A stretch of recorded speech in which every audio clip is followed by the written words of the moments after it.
our top story, that 4.4 magnitude earthquake near Dover, Delaware, just after 4:30 this afternoon. We want to go to the phones and speak with a state geologist, David Wunsch. David, are you there? Yes, I am. All right, thanks for joining us. What can you tell us more about what so many of us felt this afternoon, just almost an hour and 20 minutes ago?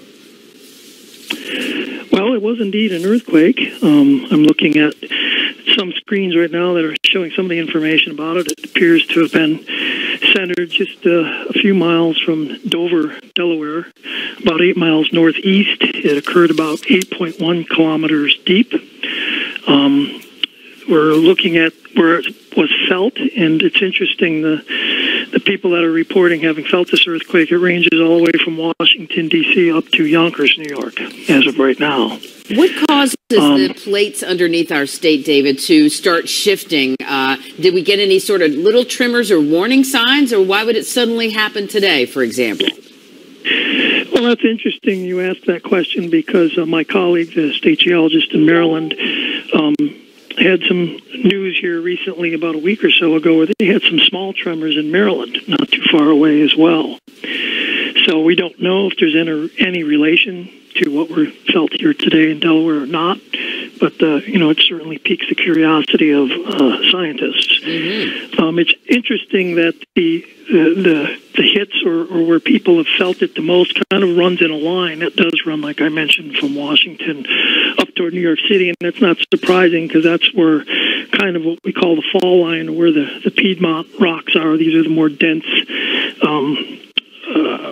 hard to erode rocks, and they tend to transmit the earthquake energy a lot better than kind of the coastal plain sediments, which are the flat, sandy type stuff we see as we go toward the beaches. Right.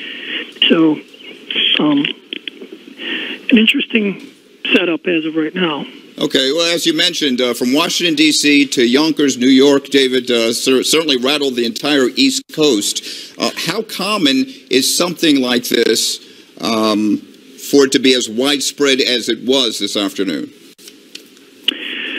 Well, anytime you have an earthquake of that magnitude, which I have most recently upgraded number was 5.1 from the USGS, but that's a preliminary number. They typically do continuing processing as more data comes in, and they can kind of get a better number that they will announce at some time.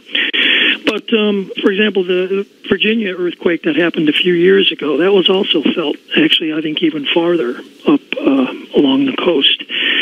So, if you're going to have a magnitude of around 5, it's going to be spread or felt in a multi-state zone for sure.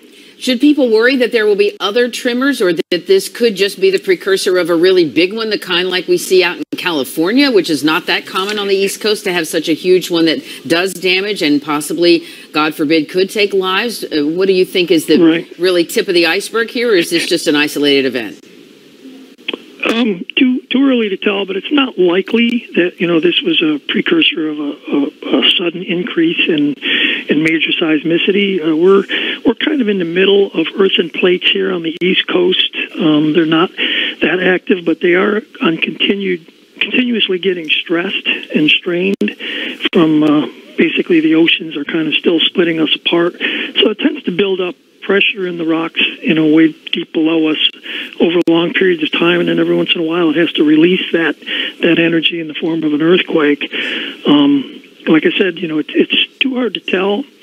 Interestingly, the Delaware Geological Survey, which I direct, we played part of a national study where the National Science Foundation funded sensors that moved all the way across the country and probably took the biggest picture of our deep subsurface that's been done ever.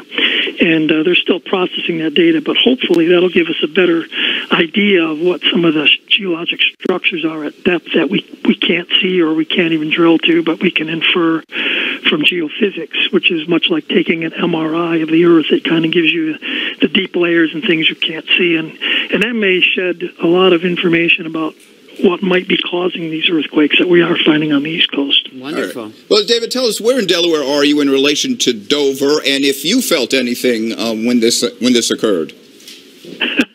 Interestingly, I'm the Delaware Geological Survey. We're located here on the University of Delaware's campus, in the central campus area. And I was next door at the geology department listening to a seminar.